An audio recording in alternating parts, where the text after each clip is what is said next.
ठीक बेटा, स्टार्ट करते हैं। इसके पहले अपन ने चैप्टर कौन सा पढ़ रहे हैं अपन? पहले तो current challenges facing Indian economy, Indian economy के अभी प्रेजेंट में कौन से चैलेंजेस फेस कर रही है। तो सबसे फर्स्ट चैलेंज जो हमने पढ़ा था वो था पॉवर्टी, गरीबी की समस्या इंडिया के आगे एक बहुत बड़ी समस्या है। तो वो हमने पढ़ लिया था। उसमें बेटा दो आंसर मैंने मेनली तुम्हें बताए थे, causes of poverty in India, और सेकंड मैंने बताया था suggestion for removal of poverty, कि भारत में गरीबी किन कारणों से है और गरीबी को कैसे हटाया जा सकता है। ये दो आंसर इससे मेन है कि कैसे किन किन कारणों से गरीबी है इंडिया के अंदर और कैसे गरीबी को हटाया जा सकता है। अब बेटा सेकंड चैलेंज है रूरल डेवलपमेंट। इंडिया में बेटा एक तो तुम्हें पता है कि बहुत सारे विलेजेस हैं, कई विलेजेस हैं, और विलेजेस बहुत हमारे क्या है, बैकवर्ड है, पिछड़े हुए हैं। जो गांव है वो बहुत पिछड़े हैं, तो उनका कैसे डेवलपमेंट किया जाए, उन्हें कैसे डेवलप किया जाए शहरों के बराबर में, अर्बन एरिया के बराबर में, अर्बन एरिया के बराबर में उन्हें कैसे लाया जाए, ये एक बहुत बड़ा चैलेंज है। तो देखते हैं ज़रा, ये बेटा जो बेसिक में दिया है कॉन्सेप्ट ऑफ रूरल डेवलपमेंट, तो इसमें उन्होंने यही बताया है कि इंडिया में कितने परसेंट लोग गांव में रह रहे हैं, टोटल कितने गांव हैं, ये सब चीज़ें बता रहे हैं। देखते हैं ज़रा क्या कह रहे हैं। India is a country of village, start यहीं से है बेटा, India is country of villages. Mahatma Gandhi rightly said that without development of rural sector the country's development is half hearted. अगर आप गांव का डेवलपमेंट नहीं कर रहे हो तो जो डेवलपमेंट है वो क्या माना जाएगा, आधा ही माना जाएगा। The base of Indian economy is rural sector. According to the census of 2011, the rural population was 83.37 crore. 2011 की जनगणना के हिसाब से, सेंसस के हिसाब से हमारी जो 83.37 करोड़ पॉपुलेशन एग्रीकल्चर सेक्टर पे डिपेंड है, being 68.84% the total population of India. 68% population गांव में रहती है, बची हुई पॉपुलेशन कितनी बच रही है फिर हमारी, 32% शहरों में रहती है। More than 2/3 population claims the rural population and so deserve 2/3 development. क्या कह रहे हैं बेटा कि जब हमारी 2/3 पॉपुलेशन गांव में रहती है तो जो 2/3 डेवलपमेंट है वो भी गांव एरिया में होना चाहिए। इसके बाद और क्या कह रहे हैं, एग्रीकल्चर सेक्टर का जो हमारी जीडीपी में कंट्रीब्यूशन है वो 14% है। तो गांव के लोग जो है वो बेसिकली किसके ऊपर डिपेंड है, एग्रीकल्चर के ऊपर डिपेंड है। तो एग्रीकल्चर का भी जो कंट्रीब्यूशन है, हमारा जो gross domestic product, gross domestic product का मतलब बेटा क्या होता है कि एनुअली हमारी कंट्री के अंदर सभी सेक्टर मिलकर कितना प्रोड्यूस करते हैं। 3 सेक्टर होते हैं, ये हम पढ़ चुके हैं, प्राइमरी सेक्टर, सेकेंडरी सेक्टर और टेरिटरी सेक्टर। तीनों सेक्टर मिलकर कितना प्रोड्यूस करते हैं उसको जीडीपी बोलते हैं, ग्रॉस डोमेस्टिक प्रोडक्ट।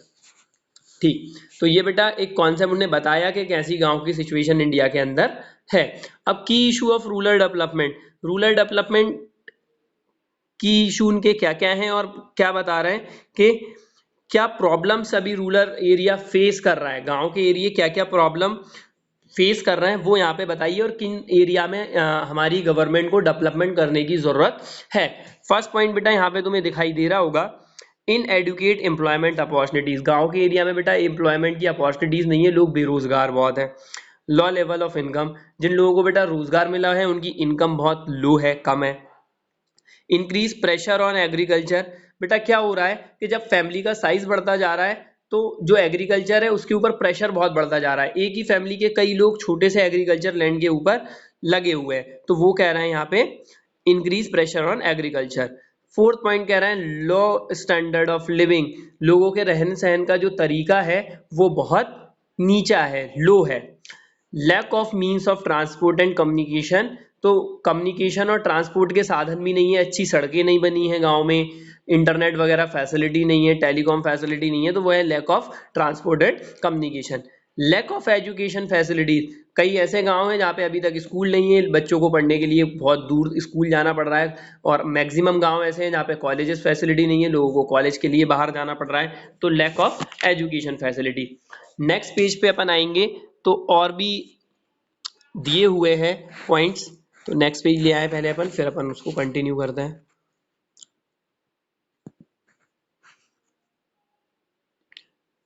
स्टार्टिंग में ही 7 पॉइंट दिख रहा है पेज के ऊपर ही, lack of medical facilities available नहीं है भैया गांव एरिया में, हॉस्पिटल्स नहीं है। जो थोड़े डेवलप्ड रूरल एरिया है वहाँ पे तो हॉस्पिटल्स हैं, पर जो बहुत ज़्यादा बैकवर्ड रूरल एरिया है, गांव है पिछड़े हुए, वहाँ पे मेडिकल फैसिलिटी अवेलेबल नहीं है।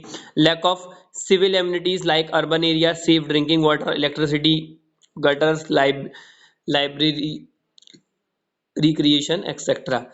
वही बोल रहे हैं कि लोगों के पास पीने के लिए अच्छा पानी नहीं है, इलेक्ट्रिसिटी फैसिलिटी नहीं है, ये सब चीज़ें नहीं है। 9th है लैक ऑफ हाउसिंग फैसिलिटी, रहने के लिए लोगों के पास घर नहीं है, कोई झोपड़ी में रह रहा है या किसी के पास तो घर ही नहीं है। Lack of fair price shop, fair price shop क्या होती है, जहाँ पे गरीब लोगों को अच्छी कीमत पर प्रोडक्ट मिले, तो lack of fair price shop, तो फेयर प्राइस शॉप भी नहीं है। Lack of banking facilities, bank नहीं है कि लोग अपने पैसे डिपॉजिट कर पाएं और लोन वगैरह ले पाएं, तो बैंकिंग फैसिलिटी भी नहीं है। Lack of credit and marketing facilities, तो उधार लेने के लिए उधारी वाला सिस्टम नहीं है, और मार्केटिंग मतलब अपना प्रोडक्ट सोल्ड करने के लिए मार्केट नहीं है। Lack of irrigation facilities, agriculture sector के ऊपर लोग डिपेंड है, तो खेती सेक्टर में पानी देने के लिए फैसिलिटी अवेलेबल नहीं है। Lack of village and small scale industries नहीं है, विलेज और स्मॉल स्केल इंडस्ट्री जो छोटे प्रोडक्ट बनाती है उनकी कमी है। Lack of single central agency to access the requirement of rural sector, ऐसी कोई एजेंसी नहीं है जो गांव एरिया के लिए ही काम करे, तो वो है lack of single central agency जो गांव एरिया के लिए वर्क करे, वो भी नहीं है। अब बेटा ये सब पॉइंट्स तो अपन ने देखे, तुम लोगों को किसी पॉइंट में प्रॉब्लम है क्या? वैसे बहुत इजी से पॉइंट है, नहीं है तो फिर हम आगे कंटिन्यू कर सकते हैं। बेटा बहुत इजी से पॉइंट है, अगर किसी पॉइंट में किसी को प्रॉब्लम लग रही है तो वो पूछ सकता है।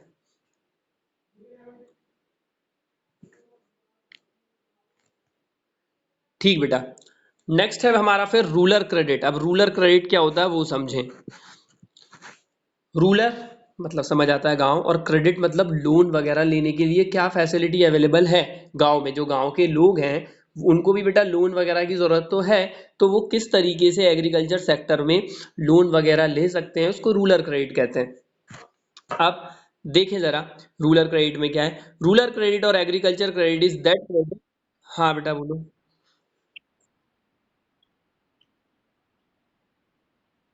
बेटा रूरल क्रेडिट दोनों डिफरेंट ही है बेटा, बिल्कुल अनुजा। यहाँ पे रूरल क्रेडिट का मतलब यहाँ पे है कि अभी हम ये देख रहे हैं कि गांव में क्रेडिट, रूरल एरिया में क्रेडिट देने के लिए क्या फैसिलिटी अवेलेबल है। नाबार्ड बेटा एक हमारी गवर्नमेंट ने एक इंस्टीट्यूट बनाया है जो एग्रीकल्चर सेक्टर और रूरल सेक्टर की हेल्प करता है। तो ये रूरल क्रेडिट एक ऐसा एरिया है, ये हमें बताना चाह रहे हैं कि कहाँ किन सेक्टर में अमाउंट की जरूरत है, और गवर्नमेंट उसके लिए क्या एफर्ट कर रही है, वो नाबार्ड है। गवर्नमेंट ने सप्लाई करने के लिए रूरल एरिया में लोन्स वगैरह प्रोवाइड करने के लिए एक एजेंसी स्टार्ट करी है, इसको हम क्या बोलते हैं, नाबार्ड। तो इसके बाद नाबार्ड भी आएगा तो तुम्हें वैसे भी क्लियर दोनों चीजें हो जाएंगी। ठीक है अनुजा? ठीक है, रूरल क्रेडिट पहले अपन रीड करें तो समझ आएगा। रूरल क्रेडिट और agriculture credit is that credit which is required to perform agricultural activities. बेटा रूरल क्रेडिट के अंदर उस लोन को रखा जा रहा है, वो किस लिए लिया गया है, केवल एग्रीकल्चर सेक्टर, एग्रीकल्चर एक्टिविटीज को कंप्लीट करने के लिए लिया गया है। Like purchase of seeds, fertilizers, agriculture's equipment, pesticides, insecticides, etc. Right from crop sowing to market of crop, Indian farmers need credit facilities. तो भैया किसान को बोने से लेके फसल को मार्केट तक पहुंचाने के लिए कई बार पैसों की जरूरत पड़ती है, इसलिए रूरल क्रेडिट जरूरी है। तो अनुजा यहाँ पे हमने क्या समझा कि जो जरूरत हमें एग्रीकल्चर में उसे रूरल क्रेडिट बोलते हैं। नाबार्ड बेटा एक ऐसी एजेंसी है, एक ऐसा इंस्टीट्यूशन है जो लोगों तक क्रेडिट पहुंचा रहा है, हेल्प कर रहा है। कैसे पहुंचा रहा है वो अब नेक्स्ट अपन नाबार्ड भी देखने वाले हैं। अब बेटा रूरल क्रेडिट 3 टाइप के हैं, यहाँ पे हमें दिखाई दे रहा है। Rural credit is of 3 types, short term credit, middle term credit, long term credit. जो रूरल क्रेडिट है, जो एग्रीकल्चर सेक्टर के लिए हम उधार ले रहे हैं, क्रेडिट ले रहे हैं, ये 3 टाइप का है। शॉर्ट टर्म क्रेडिट क्या होता है, for not more than 15 months. Short term है बेटा जो 15 महीने के अंदर अंदर हमें चुका देना है, उसको हम कहते हैं शॉर्ट टर्म क्रेडिट। 15 महीने के अंदर अंदर में जिस लोन को वापस कर देना है वो शॉर्ट टर्म की कैटेगरी में आता है। सेकंड है middle term credit. Middle term credit क्या होता है, फ्रॉम 15 मंथ्स टू 5 ईयर। जो 15 महीनों से तो ज्यादा है पर 5 साल से कम है।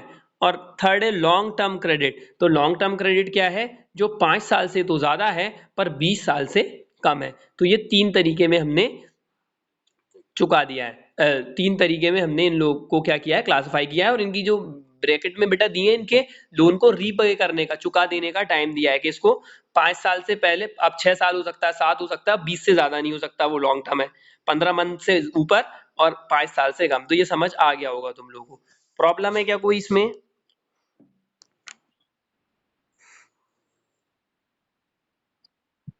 ठीक। अब बेटा sources of providing rural credit, अपको नेक्स्ट टॉपिक दिख रहा है। तो बेटा रूरल एरिया में एग्रीकल्चर सेक्टर के लिए लोन लेने के लिए कौन कौन से सोर्स हैं? तो बेटा इन सोर्सेज को दो पार्ट में हमने बेसिकली डिवाइड किया है। फर्स्ट है हमारा इंस्टीट्यूशनल सोर्स और सेकंड है हमारा non institutional source. Institutional source मतलब जिनका एक इंस्टीट्यूट है, एक बिल्कुल जैसे कि तुम बैंक जाओगे तो बैंक तुम्हें एक पूरी बिल्डिंग दिखाई दे रही है, एक इंस्टीट्यूट वाइज में दिख रहा है, और जिसके रूल रेगुलेशन स्पेसिफाई हैं, सब लोगों के लिए इक्वल है। तो वो क्या है, इंस्टीट्यूशनल सोर्स। और नॉन इंस्टीट्यूशनल सोर्स क्या होता है, जो कोई बेटा इंस्टीट्यूट नहीं है और उनके रूल और रेगुलेशन भी फिक्स नहीं है, किसी को भी किसी तरीके से लोन प्रोवाइड कर सकते हैं। तो पहले मैं नॉन इंस्टीट्यूशनल सोर्स तुम्हें बताऊं। फर्स्ट ए पॉइंट दिया, देखो ए पॉइंट बेटा एक मिनट है ना, डिस्कनेक्ट हो गया ये नेटवर्क इशू के बाद।